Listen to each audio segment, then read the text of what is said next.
RSS दुनिया का सबसे बड़ा वॉलंटरी ऑर्गेनाइजेशन, इसको हम राष्ट्रीय स्वयंसेवक संघ के नाम से जानते हैं। आरएसएस एक वॉलंटरी ऑर्गेनाइजेशन है, यानी कि ये एक स्वैच्छिक संगठन है। इसमें आप काम अपनी इच्छा के अनुसार करते हैं। आरएसएस की स्थापना आज से 95 साल पूर्व 1925 में विजयादशमी के दिन केशव बलिराम हेडगेवार ने की थी, जिनको लोग प्यार से डॉक्टर जी भी बुलाते थे। आरएसएस में सबसे बड़ा पद सरसंघ चालक का होता है और केशव बलिराम हेडगेवार ही आरएसएस के पहले सरसंघ चालक थे। 1925 में ही ये निश्चय हो गया था कि आरएसएस एक वॉलंटरी मिशनरी ऑर्गेनाइजेशन होगी, यानी कि इसमें काम करने के कोई भी पैसे नहीं मिलेंगे और लोग इसमें सिर्फ सोशल सर्विस का काम करेंगे। केशव बलिराम हेडगेवार यानी डॉक्टर जी ने काफी समय तक कांग्रेस के साथ मिलकर काम किया है। ये सावरकर की विचारधारा से बहुत ही ज्यादा प्रभावित थे। 1921-22 में जब गांधी जी द्वारा खिलाफत आंदोलन का समर्थन किया गया, तब इन्होंने कांग्रेस छोड़ने का निश्चय किया था। डॉक्टर जी ने 4 लोगों के साथ मिलकर इस संगठन की शुरुआत की थी। 12 लोग होते होते इन्होंने अपना पहला भाषण दिया था।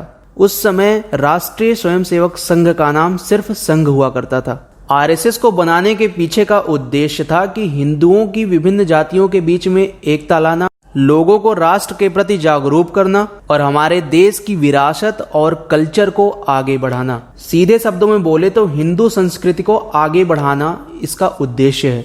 1925 आरएसएस की स्थापना से लेकर 1947 भारत की आज़ादी तक आरएसएस को ब्रिटिश रूल द्वारा सिर्फ एक बार बैन किया गया था, लेकिन आज़ादी के बाद आरएसएस को 3 बार बैन किया गया।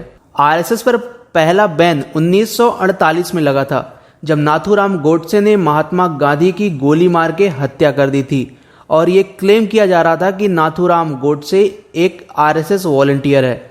लेकिन नाथूराम गोडसे ने महात्मा गांधी की हत्या करने के 2 साल पहले ही आरएसएस को छोड़ दिया था। 1949 में सरदार पटेल के द्वारा रखी गई 2 शर्तों को मानने के बाद आरएसएस के ऊपर से गवर्नमेंट ऑफ इंडिया के द्वारा बैन को हटा लिया गया था। पहली कंडीशन थी कि आरएसएस को इंडिया के कॉन्स्टिट्यूशन को मानना पड़ेगा और दूसरी कंडीशन ये थी कि आरएसएस को इंडिया के ट्राई कलर को एक्सेप्ट करना पड़ेगा, यानी तिरंगे को स्वीकारना पड़ेगा। आरएसएस पर दूसरा बैन तब लगा जब इसने इंदिरा गांधी के खिलाफ चल रहे जेपी मूवमेंट का समर्थन किया। 25 जून 1975 को इमरजेंसी इंपोज की गई और 4 जुलाई 1975 को आरएसएस को बैन कर दिया गया था। लेकिन फिर 1977 में इमरजेंसी हटने के साथ ही आरएसएस के ऊपर से बैन भी हट गया था और इसी इमरजेंसी के दौरान ही आरएसएस ने अपनी जनता पार्टी बनाई थी। आरएसएस पर तीसरा बैन 1992 में अयोध्या आंदोलन के दौरान लगा था, जब बाबरी मस्जिद को पूरे तरीके से डिस्ट्रॉय कर दिया गया था। लेकिन ये बैन सन 1993 में हटा दिया गया था, क्योंकि आरएसएस कभी भी डायरेक्टली राजनीति में इन्वॉल्व नहीं हुआ है। आरएसएस में अभी तक कुल 6 सरसंघ चालक हुए। पहले सरसंघ चालक केबी हेडगेवार, दूसरे एमएस गोलवलकर, तीसरे मधुकर दत्तात्रेय देवरास, चौथे राजेंद्र सिंह, 5वें केएस सुदर्शन और छठे और वर्तमान सरसंघ चालक मोहन भागवत हैं। आरएसएस में सरसंघ चालक ये खुद निर्णय करता है कि अगला सरसंघ चालक कौन होगा। अगर हम बात करें वर्तमान की, तो वर्तमान में आरएसएस में करीबन 6 मिलियन वॉलंटियर काम करते हैं और आरएसएस द्वारा देश के अलग अलग जगहों पे करीबन 59,000 से भी ज्यादा शाखाएं लगाई जाती हैं। आरएसएस की एक बहुत ही फेमस प्रेयर है, जिसको हम नमस्ते सदा वत्सले मातृभूमि के नाम से जानते हैं। अगर हम बात करें आरएसएस के पब्लिकेशंस की, तो आरएसएस द्वारा हिंदी में पांचजन्य और इंग्लिश में ऑर्गेनाइजर लॉन्च की जाती है।